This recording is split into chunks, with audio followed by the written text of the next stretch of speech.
This podcast is brought to you by Dynapac. Welcome to part 2 of the AsphaltPro Magazine podcast mini-series for mental health, wellness, and suicide prevention. I'm magazine editor Sandy Lender and your host for this mini-series. In this 3-part podcast, we'll explore ideas for incorporating a mental health wellness component in your safety program.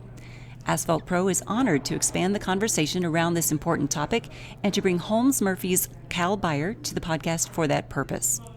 Cal Byers has over 30 years of safety, risk management, and insurance experience. He has risk management expertise in a host of emotional intelligence programs such as mental health, suicide prevention, and employee well-being, safety culture development and transformation, wellness program design, implementation, and evaluation, employee assistance programs, and more. He is the Vice President of Workforce Risk and Worker Well-being at Holmes Murphy and Associates. Let's get started on our interview.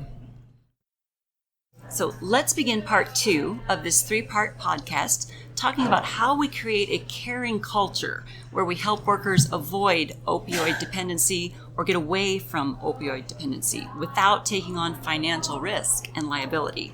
One of the topics that comes up in the mental health wellness conversation is that of employer responsibility and liability.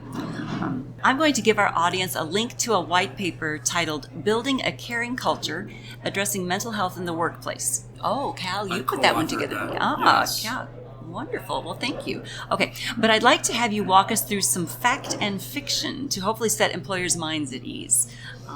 We're wanting to reframe some discussions and work environments. Seems a common theme for HR and management to work alongside employees who are struggling with a mental health issue.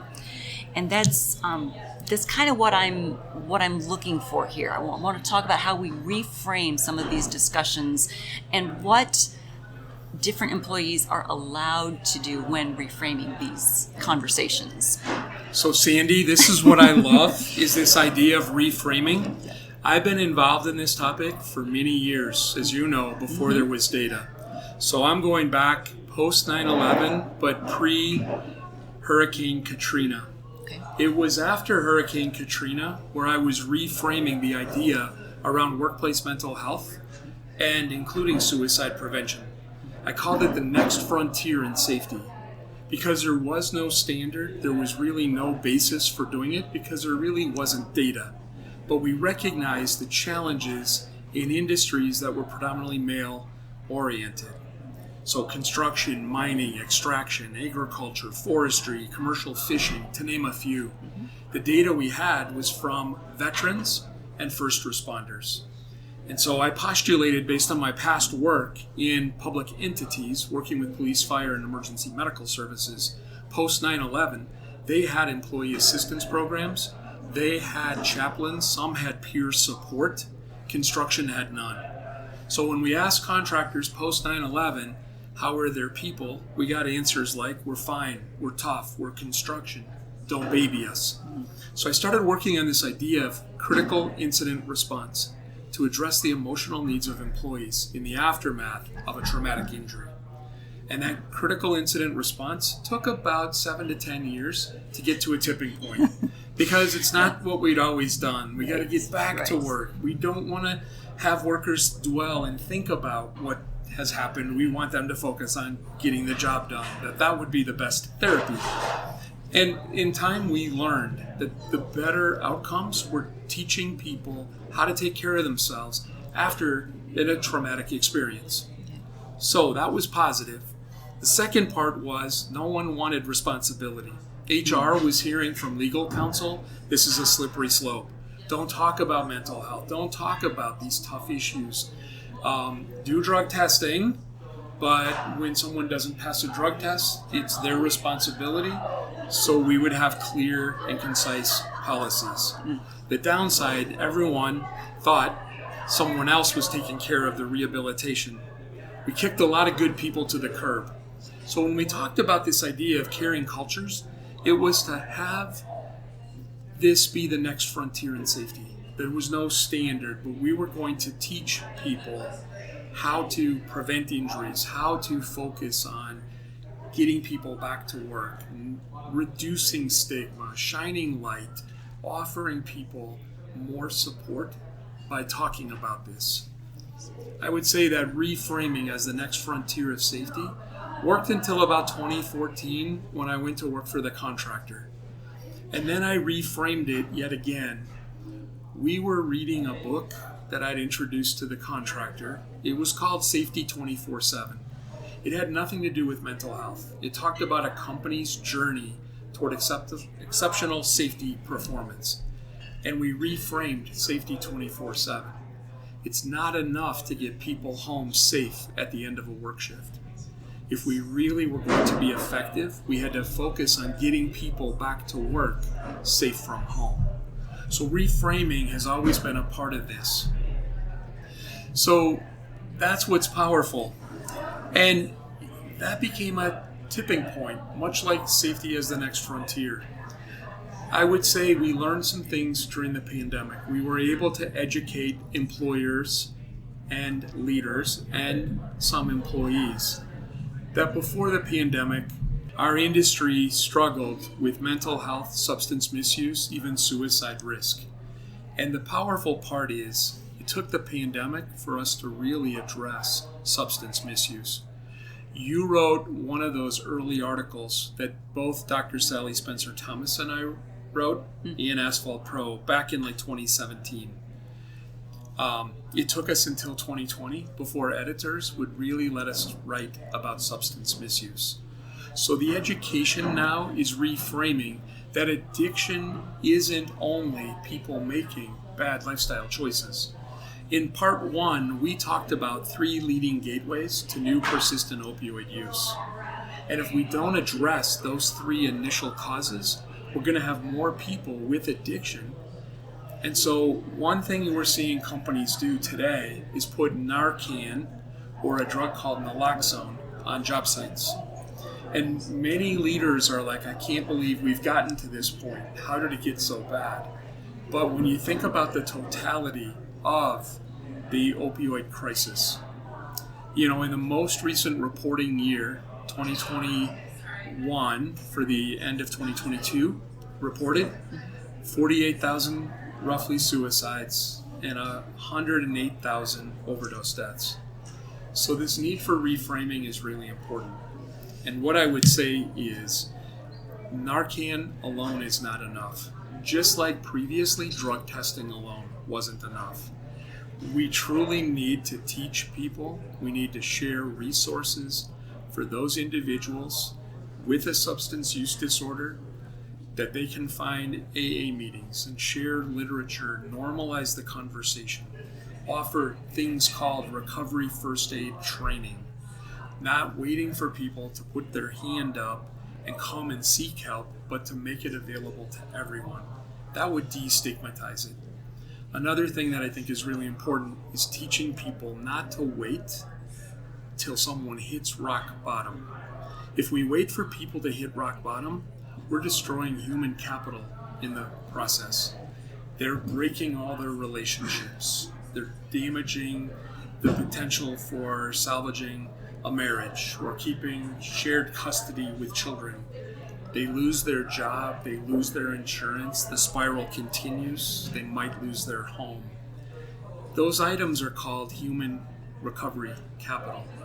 And you need certain capital to be able to recover from substance use disorder. And if we wait for people to hit rock bottom, they've lost everything. And then people who feel helpless often feel hopeless. And when people are concerned that they're a burden on others, they think about taking their life.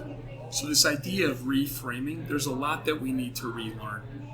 Just like we had to learn on suicide prevention, if you talk about suicide, if you ask someone directly, are you considering suicide?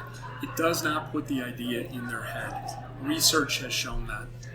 And I want everyone who's listening to realize I learned years ago that there was research that showed a 9-minute scenario from the time someone thinks about an ideation of suicide to when they would make an intentional act. We have 10 minutes for each other to be part of the solution, to stay connected, to offer that person hope, help, and a chance at recovery. It's very powerful. In reaching out to that person, when a worker is going through something, even if it's not obvious yet, but you have a suspicion, I mean, how can we give leaders the permission to ask a worker what they're struggling with? How can we give leaders permission to reach out to a worker, an employee, or a colleague? Sandy, I believe in leaders at every level. So I think that's what's really important, this idea of shared leadership. In this regard, you might be talking about formal leaders, not informal leaders. So the formal leaders need to understand, this is our responsibility, and it is an opportunity to build a tighter relationship with the workforce. The workers today are seeing signs of stress in their families. 65 to 80% of American families are feeling more pressure today than before the pandemic. Stress, anxiety, ideas of burnout, substance misuse increased, obviously grief during the pandemic. More families have increased responsibility for caregiving. Building a caring culture becomes a safety net. It keeps people from slipping through the cracks. So if everyone thinks about, I have a role to play in worker safety, health, and wellness. Well-being is the intersection between physical and mental health. And if we focus on well-being, I'm going to be there for my employees. We're going to talk about a caring culture. We're going to share resources. The workers will respond if the leader leads. I've always believed in the 3 V's of leaders. It's being visible, vocal, and vulnerable. Leaders who are visible and vocal will have an easier time being vulnerable. Vulnerable is sharing our family struggles too. I use mental health services. I've used the employee assistance program and it helped us. Or, I wish I had used it. I didn't know about it in the past. When those 3 V's are present, employees are feeling psychologically safe and they're feeling more comfortable that the company authentically cares about them. They're more likely to have a 4th V emerge, and that is vertical. Up and down the organization chart, people start sharing because they know it's okay to not be okay. The leader that is visible, vocal, and vulnerable is modeling the right type of behavior. And where that psychological safety occurs, other people are going to follow that modeling. People fundamentally seek connection. They want support.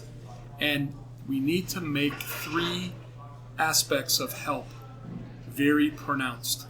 It's offering help, it's accepting help, and it's seeking help. Those 3 are different, and we need to teach people how to accept help when someone offers.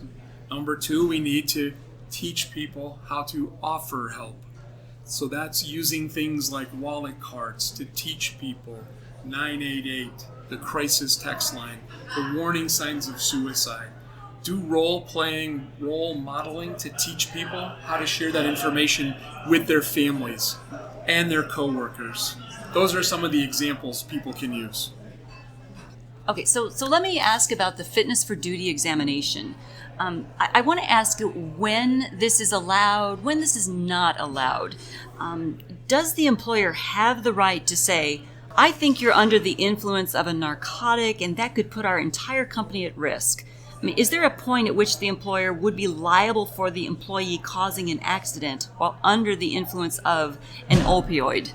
Or should that even factor in? Should the employer just be able to walk up to his employee and say, I believe that you have a substance use disorder. I'm worried about you. Let me help you. You know, as a risk management and safety professional, there's established protocols. Very many companies now are doing drug testing as a standard of business. If there's safety-sensitive DOT-regulated positions, there's one form of drug testing, and for non-DOT, there's another. The protocols would be clear. It's an easy way. Drug testing is a deterrent. However, 20 consecutive years, Quest Diagnostics, which is a national testing laboratory, has shown positive drug test results have increased. So you are going to be liable as a business for the actions or inactions of your employees. That's the reality. So being proactive, you want to have pre-placement drug testing. You want to have protocols in place to teach supervisors reasonable suspicion, have post-incident, even return to work for people who have tested positive, who go and get recovery or rehabilitation, or just work with a substance abuse professional. It's hard to say that there's one pathway. There unfortunately are different rules. Marijuana has become more legal in more jurisdictions. That should be a separate podcast by itself. That alone, without a legal counsel, wouldn't even be an appropriate topic. I'd be too hard to keep current on all the state laws. What I said earlier in podcast 1, drug testing alone is not enough because there are different gateways to different medications. One thing employers should be aware of, every year the Bureau of Labor Statistics, which is part of OSHA, has an annual census of fatal occupational injuries. And 9 years in a row, there's been an increase in job site-related fatalities due to ingestion of substances. In the most recent reporting period, that was 8% of all job site fatalities. So this is a workplace issue. Cannot bury your head in the sand. It would be hard to confront an employee that directly when you have other methods. So it would be hard for me to give one answer, Sandy, to that. A majority of medium and large-sized companies do have comprehensive drug testing programs. The testing results will give an opportunity. Doing that recovery first aid training is a way for people to seek help. There are programs being built into employee benefits that are helping people find a pathway. The National Safety Council says 19% of construction workers have a substance use disorder. There's data from Gallup that shows between 25 and 40% of individuals go home from work to a person with addiction. Alcohol-related deaths increased by 25% in the year immediately after the pandemic. So people are increasingly aware. Doing nothing isn't going to solve the problem. So that idea around recovery first aid, I was taught that by a gentleman named Hamilton Baton and Rich Jones. They're with a company called U-Turn Health. I serve on their advisory board in an uncompensated role. It was a radical reframing. Instead of saying, hey, we've got the EAP here today, they're in Jane's office. If you want to talk to them, go see Jane. No one does. You offer every employee the opportunity to learn about substance use disorder, substance misuse, and you learn about treatment options. You learn about recovery capital. More people are likely to seek help in that situation than any other way that I've seen. It's been a pleasure talking with Cal Byers today. I hope everyone listening in has picked up something they can use in their companies to expand the conversation around mental health wellness and reducing opioid use in their workforce. I want to encourage you to follow Cal on LinkedIn. You can find the Holmes Murphy and Associates insurance brokerage online at www.holmesmurphy.com. If you or a colleague needs immediate help, the Suicide and Crisis Lifeline has licensed counselors standing by at all times to speak with you. Please call or text 988. Thank you for tuning in, and thank you for your willingness to share this podcast and conversation with others.